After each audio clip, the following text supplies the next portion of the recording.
Hello and welcome to Artifacts, a living archive dedicated to preserving the first-person stories of queer, avant-garde, and underground culture, told by those who lived it. Today's episode is part of our series Underground Press, the untold stories of literary rebellion and the figures who redefined the boundaries of literature and publishing. This episode features Paul Krassner, satirist, activist, and founder of The Realist. Beginning with Mad Magazine, and mentored by Lenny Bruce, Krassner pioneered a fearless blend of comedy and commentary. The Realist, launched in 1958, became a touchstone of countercultural journalism, mixing satire with sharp political critique. Krassner went on to co-found the Yippies, publish a dozen books, write for outlets like Playboy and Hustler, and perform stand-up comedy that skewered the hypocrisies of his age.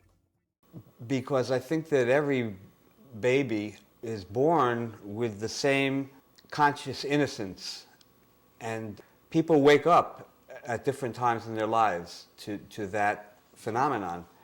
Some people it happens in their middle age, and David Byrne has that great song about what am I doing here? Who is this woman? What is this job? What house is this? That's a poor paraphrase of his lyrics. But it's really a literal thing that happens to people. What happened in the 60s was a mass awakening. So everybody has it at a different time, some of it on their deathbed. What? I wasted my time watching that program? So all this leads to a kind of conscious innocence that you train just like a bodybuilder would train. And so that, I think, is what underlies my peculiar sense of humor, which is it gives me a certain ability to squeeze humor out of horror, because what is tragic by human perception can be absurd by cosmic perception. But I think this is true of virtually all parents. They try to be playful with their kids and be as compassionate as they're able to. So certainly they had mixed feelings about my behavior. I mean, they would laugh at it even as they wanted to punish me for it, because as I was a child prodigy violin player, and at concerts I would bow with my ass to the audience. It was nothing I had rehearsed. It was just an impulse and the choice of following that impulse. And that was the 1-2 thing. And sometimes it can become instantaneous, and the impulse and the choice become the same process. Like one time,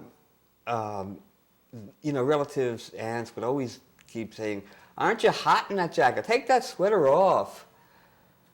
So one time, I cut my sleeves off, just leaving cuffs. And so they told me, "Take that sweater off, isn't it hot?" And I took it off, and they were my bare arms. And I was out of control. But then when I was 7, this may have been my first moment of the underground press, now that I think of it. But a kid in my class got in trouble for exposing himself. He just got in front of the class, unzipped, pulled it out, and the class loved it, More, encore. And he got sent to reform school. And somehow I thought, I'm not sure that the punishment fits the crime. He didn't hurt anybody. Anybody could have closed their eyes. It was voluntary. But anyway, the next day, having done my own assigned homework, I came to class, and I stood in front of the class. I unzipped my fly and revealed a drawing I had made of my penis.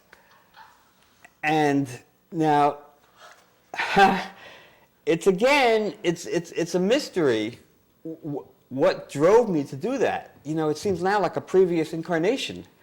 So some people might think that's crazy. I thought I was making a point. And so now whenever I meet crazy people, I just kind of think, what point are they trying to make, and why haven't I been able to get the communication? I went through the actuality of having it in one hand while drawing it with another, you know? I mean, so it was all experiential. Would I have stopped if people walked in on me? Maybe, because I had to be aware of the net in this tennis game. When I was doing it, you know, I mean, what possessed me? That's the mystery again, you know? I mean, because I was intrigued by rules, because I understood instinctively that they're arbitrary and made by people for their benefit, not mine. So, realizing the arbitrariness of rules, they became like a plaything, like silly putty, you know? And so my intuition was, and this was also was a sign of optimism, was that I wasn't going to go to reform school because it's only a picture. You know, that was my rationale. And so it worked. You know, they tried to get my parents to take me to a psychiatrist, but they didn't, you know.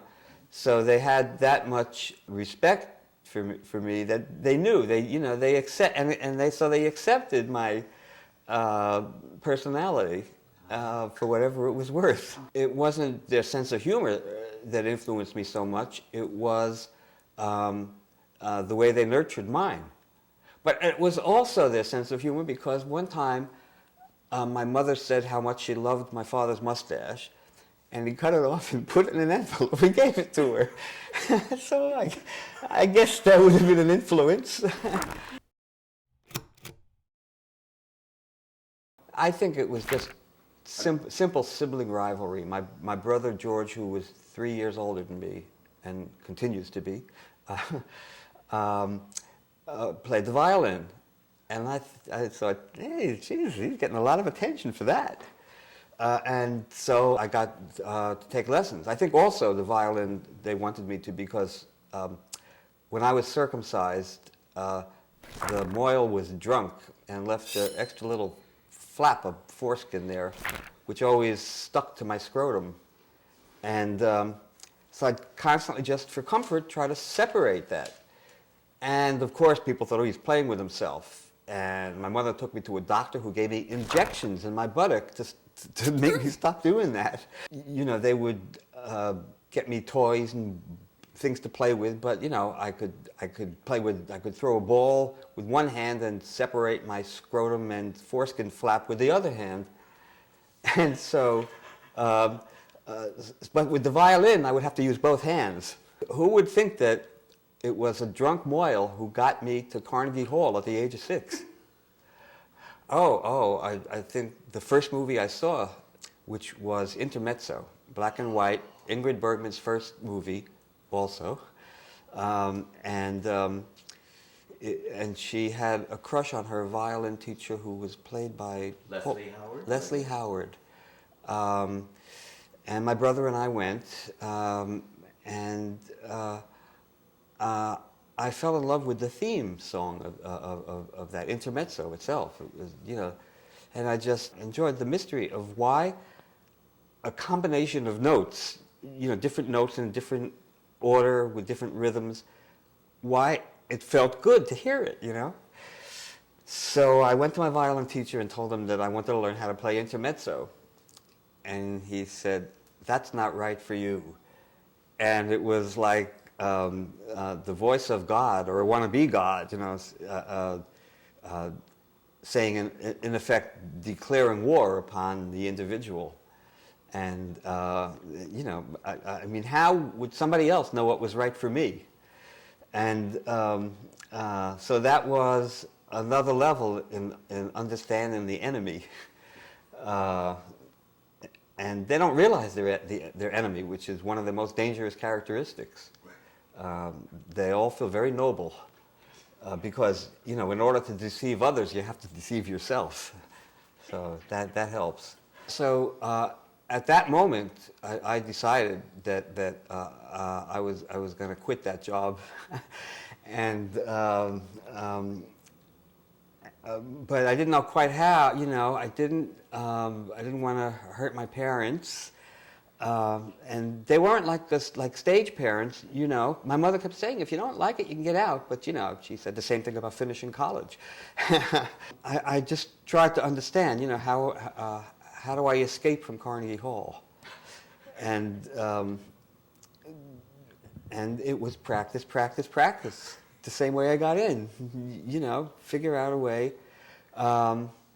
And so I started trying to make him go crazy. And he died, and then I quit. I didn't go for another teacher or anything. I didn't kill him. I didn't do anything to kill him. I didn't wish for him to be killed, but I accepted it as a gift. I went out in the subway train and with a cup and my violin, and I played the violin, the Mendelssohn Concerto, and they put bills in it, not just coins. And with that, I bought the sheet music for Intermezzo, and played it for my parents, and then put the violin in the closet, and thought I'd find a new career.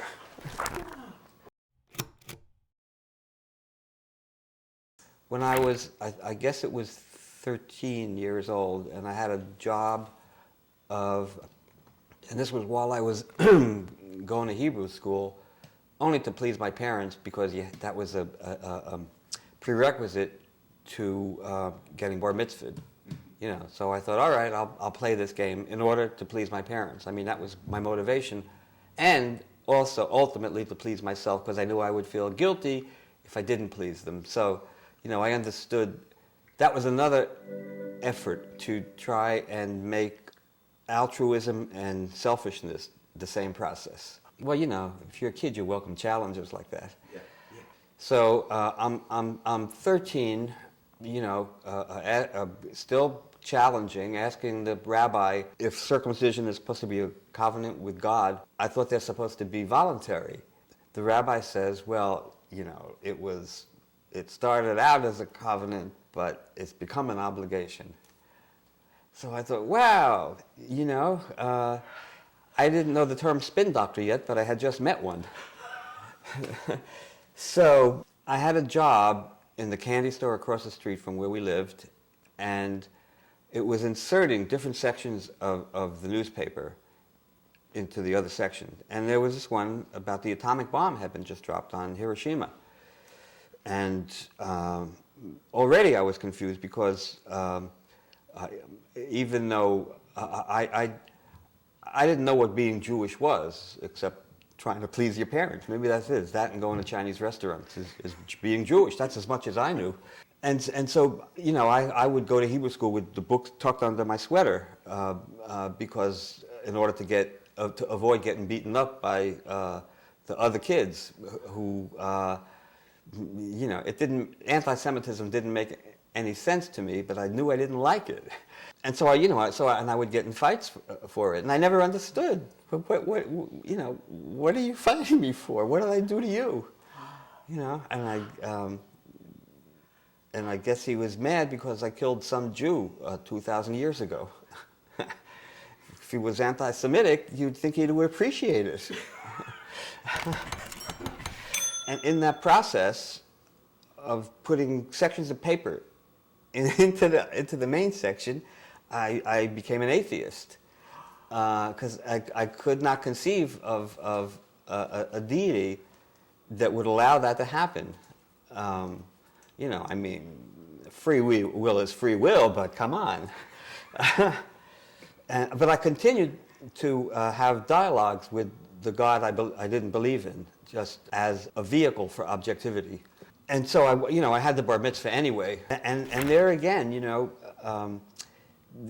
we had a rabbi who stuttered, and the father of the bar mitzvah boy is supposed to repeat things that the rabbi says.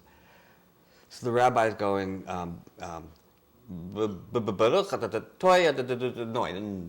and so my father goes, and so the rabbi starts yelling at him, you show respect and mock me. And so the congregation is kind of, finding it very hard to suppress their laughter. And now the rabbi's yelling at him, and the people say, "Stop that! He didn't know. He doesn't speak Hebrew."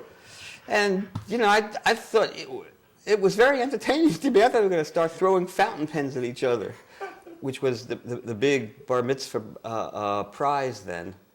Yeah. I think I might have gotten the first ballpoint pen, which was called the Rocket, and it was guaranteed to write for 6 years. And I thought, well, I can finish junior high school and get through high school on this pen alone. That was another terrible disillusionment. I dropped out of college with one course to go because I was already working for Lyle Stewart at the Independent, and that was my random destiny. And so it was like a religious experience going from the atheist to the rationalist to the isms to there. I had subscribed to this magazine I got at the Rationalist Society, Progressive World, and Lyle was a friend of the people who published that. And there was an internal battle with somehow Lyle's side of that battle offered to start a new magazine with the use of their mailing list. And Lyle said, that I should be the one to edit this magazine. And I said, why me? And he said, you're the only one I know who's neurotic enough to do it. And so I did. Sent a letter to the 600 subscribers offering me the money back if they didn't like the first issue. I figured put out a good issue, and then it was too late. I had learned about marketing. So only one out of the 600 asked for their money back. And then it developed by Malthusian methods. The first subscriber was Steve Allen. He sent out a bunch of subscriptions. Lenny Bruce was among them. Lenny sent out a bunch of subscriptions to other people who sent out, and so it just grew like that by word of mouth without any advertising or promotion. And it was because since I, in my own way, was somewhat jaded, when something, pierced that jadedness, and my EEG would go beep beep, I would be intrigued by that because of the contradiction or the hypocrisy or the cruelty or the outrage or the absurdity or the wit, and I would have an urge, it must be a natural urge to share it with people. And so it makes sense that these people in turn wanted to share it with people they knew. So it was happening organically. It was reassuring to me because it was like a wolf howling in the woods, trying to hear other wolves howl back. And so I just knew I couldn't be the only one who had this, who perceived stuff out of the box before there was even a box to perceive stuff out of. It was because it was just intuition that I was free enough to explore.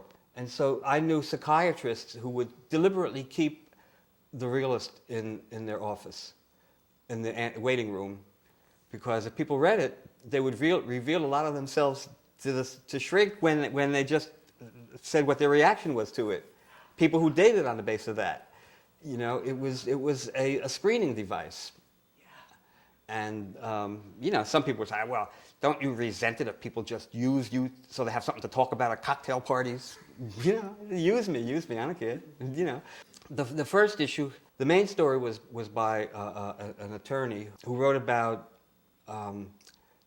the injustice of Israel not allowing mixed marriages, that it was a theocracy. And so I was able to make a distinction between Jews and Zionism. Because I always, and this is not an accurate portrayal of the Middle East situation, but I always thought didn't they know after World War II, when they sent the Jews to Israel, which was then Palestine, did they expect the Arabs to say, "Welcome to our land. The American Indians have taught us how to teach you to make maize." What did they expect? And so what happened was virtually inevitable, it seems to me. People fight for land. What do they have? The absurdity of owning land, but I guess somebody has to own it, right? Did the Indians have landlords when they were here? Did they have mortgages? Did they have where you could pay interest with no mortgage? That's good. Talk about $24 worth of trinkets. And so perhaps 1/3 of it was devoted to our items about separation of church and state, because it had stemmed out of this. But I got more. But the same thing that happened to me at the ISM Forum happened here, because I would publish stuff about before the sexual revolution. I published the first articles on the birth control pill from a reporter who couldn't get his stories in the mainstream press yet about the experiments that were taking place with Puerto Rican women, and he offered them to me, 2-part series, and I remember I said, I don't pay much, but I want to pay you as a matter of principle. So he insisted I pay him $5 as a token. And it's the same experience that happened at the ISM Forum, where people were considered progressive because of their getting outside the religious box, but they were still in the box of sexual puritanical and language puritanical. Here were people who thought that religion was just organized superstition, and yet they were superstitious about words. And the cartoonist and I both knew I wouldn't publish S-T so that the more intelligent readers could figure out like a crossword puzzle. Word meaning shit. Fill it in. So it began to grow, because not only with the readership, but with writers who were told that, hey, here's a place where you can publish this thing that has not been that you can't get published elsewhere because it's too controversial, it's in bad taste. And the same thing happened with cartoonists. I would get cartoonists who had great cartoons for the New Yorker. They published regularly, but they had one that went a little too far. One of the things I learned from publishing was the strong sense of community there was among the countercultural generally, and among the underground press specifically. As I traveled around the country, I would do benefits for other papers, alternative papers, for the LA Free Press, for the Berkeley Barb. It was mutual. It was a way of me getting acquainted with this community and learning from them, as well as helping to support the paper. That I remember when people would move away from, say, San Francisco, and they say, "I miss the Oracle," and so it was because it was their link. The basic thing of the underground press was that it was reporting and commenting on what its readers. The readers saw the difference between what they experienced on the street and how it was reported in the mainstream press, and so the alternative papers came along to fill that void. It was more than the newspaper; it was like a house organ. Well, it's an extension of I.F. Stone, I.F. Stone's Weekly. It's too bad he isn't here to interview. I met him once, and at that point we were essentially the only two. There were many others. Today they would be called bloggers. But a lot of the alternative papers were communally run, and in some fashion, more or less. But I.F. Stone and I were more or less the only two individual publishers who ran our own shows. And we met, and we shook hands, and it was a real honor to meet him. And he had these Coca-Cola bottle-type glasses because he would read the congressional record, and then which nobody, not even the people in Congress, would read except where they were in the index. Yeah, that's what I said. Okay, I don't have to send a correction. And so I said, by doing all that reporters don't do, but reporters do read I.F. Stone's Weekly, I said, you're providing ammunition for them. And he beamed, because that was exactly what he felt he was doing. He asked me what my circulation was, and this was probably in 1967, I would say, and at that point it was 100,000, and which was more than his, and I felt almost a little ashamed, because I thought his paper was in a way more important than mine. And although they were on two sides of the same metaphor, there was a sense of community among the papers that I mentioned before. I lived on the Lower East Side on Avenue A between 6th and 7th Street, and the Evo office, the East Village Other, was between 7th and 8th, as I recall. So we were neighbors, and it's nice to have neighbors that you turn on with, and in every way. I don't just mean dope, but turn on with ideas and with news and friendship and dependability. There was just that sense of we know we're in something. We're having fun. We're doing something that we feel is meaningful, and there was a real sense of camaraderie.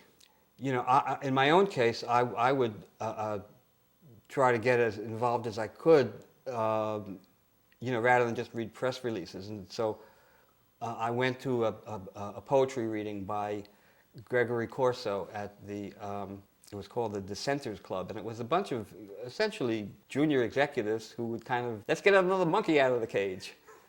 But they were good people, but it had that flavor, especially because Gregory was very monkey-like. And the banana sticking out of his sweater wasn't any help. So, so you had a poem there, and then they would ask questions. They would say, well, Mr. Corso, when you thought readers would see that, what did you think their reaction would be? And he said, oh, look, when I write poetry, it's just like masturbating.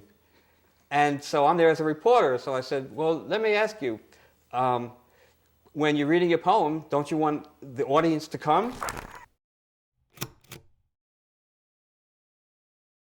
I knew there was something happening, but there wasn't a name for it until that book, The Making of the Counterculture. I said, oh, okay, that's what it is. Yes.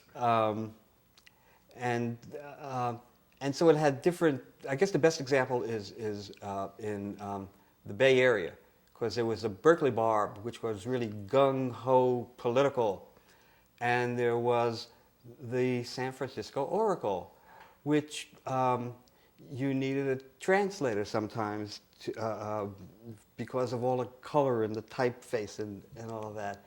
Mm-hmm. And that was the psychedelic end of it. And what brought those two together was a growing awareness of the relationship between busting kids for using dope and dropping napalm on them on the other side of the world. That they were both, and so the Oracle became more political, and the Barb became more psychedelicized. Our culture was our politics, and the right, not the necessity, but the right to take drugs was one of the articles in our Constitution. Underneath the sex, drugs, and rock and roll, at the core of it was a spiritual revolution. People drifting away from Western religions of control to Eastern philosophies of liberation. The drugs were a vehicle for connecting your subconscious and your conscious, and it could be Zen, it could be yoga, it could be jogging, but there's different ways. Drugs just happen to be one choice, and sex also became much more of a of of a pleasure than a chore. For you know, I mean, there were people who did it because um, they wanted to be liked.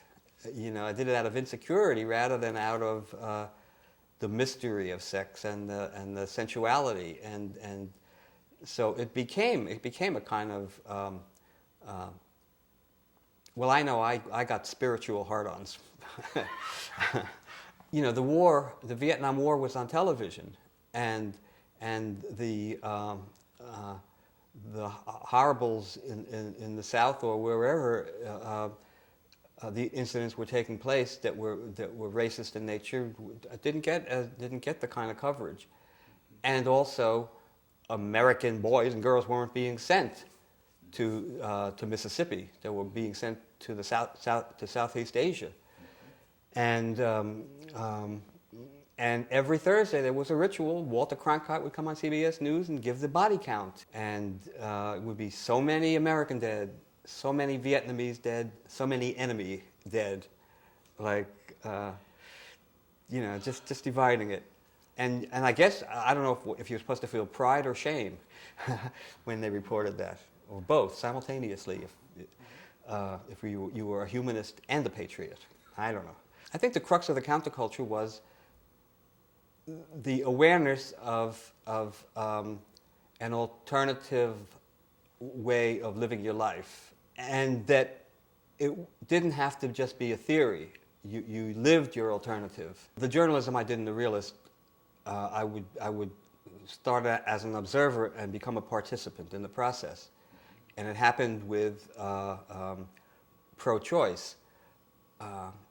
This was before the anti-choice movement existed, and but abortion was illegal, and I did an interview with a doctor in Ashland, Pennsylvania, Dr. Robert Spencer, who's dead now, but people would hear about him by word of mouth, and they would come to him from all over the country, from other nations, and he would charge as little as $5. This was a coal town, which was very Catholic, although he would have priests coming to him with a housemaid that they had knocked up. When a black client would not be allowed to stay at the local motel, he built in his clinic an overnight room that they could stay in. And so he was known around by the nickname of the Saint. And after I interviewed him, you know, it wasn't just another interview. I get calls from scared females of, you know, teenagers to matrons. And they didn't know where to go. I mean, the nurses would call me. Nurses didn't know where to go. And so with Dr. Spencer's permission, I would refer them to him. And when he gave up his practice, I continued mine. And I hadn't intended to become an underground abortion referral service, but that's what happened. And I got called before 2 district attorneys in 2 different cities and refused to testify on First Amendment grounds. And even though the grand jury guys, you know, they would offer me immunity to testify, and I wouldn't do it, and on First Amendment grounds, if nothing else. And then when the psychedelic revolution started, you know, I met the people, the 3 musketeers, Tim Leary, Ram Dass, who was then Richard Alpert, and Ralph Metzner in the LSD Research Center in Millbrook, and I became an acid head, participatory journalism. But it was a choice. I researched it for 6 months before I took my first trip, and because, you know, there had been so much propaganda about it. But meeting these guys, they were so sharp that I thought, well, if that's brain damage, I'll risk it. And then covering the anti-war movement, you know, I ended up marching while taking notes, or taking notes while marching, and became friends with Abbie Hoffman on the East Coast and Jerry Rubin on the West Coast. When Jerry invited me to MC the first Vietnam teach-in in Berkeley, and I became friends with Abbie in New York. And then when they got together in New York, we were the unholy trinity of the yippies.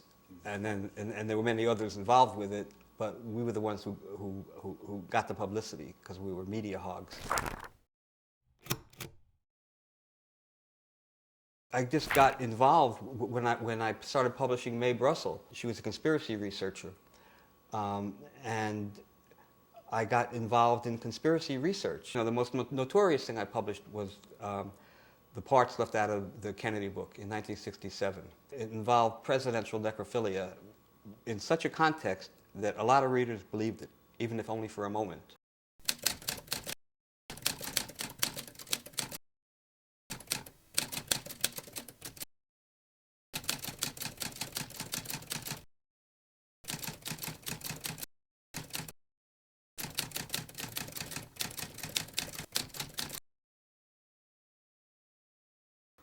I mean, Daniel Ellsberg told me he believed it.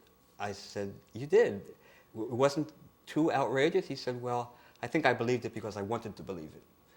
So everybody has, you know, their own motivation. I learned a word that I didn't know I had done it, but it was apocrypha. That was the word. And so I liked the concept, so it wasn't to top something, it was a challenge to make something that was incredible to make it credible. Oh, well, it's just, you know, having a magazine is the same game that you're playing with a camera. You know, you can't go up to somebody and say, can I talk to you 4 hours? You know, I'm interested, I've read your books. You know, but because you're whatever makes you official, and I like you and I trust you, I mean, who knows? You know, after 4 hours of an interview, the only thing that might appear here is me blowing my nose on my T-shirt. There you have it, raving unconfined nut. Artifacts is a free oral histories platform. Please like, subscribe, and visit our website, www.artifacts.movie, for an ad-free, interactive experience with bonus content. If you're able, please make a tax-deductible donation at www.artifacts.movie/donate. Hit the link on screen to watch another Artifacts interview.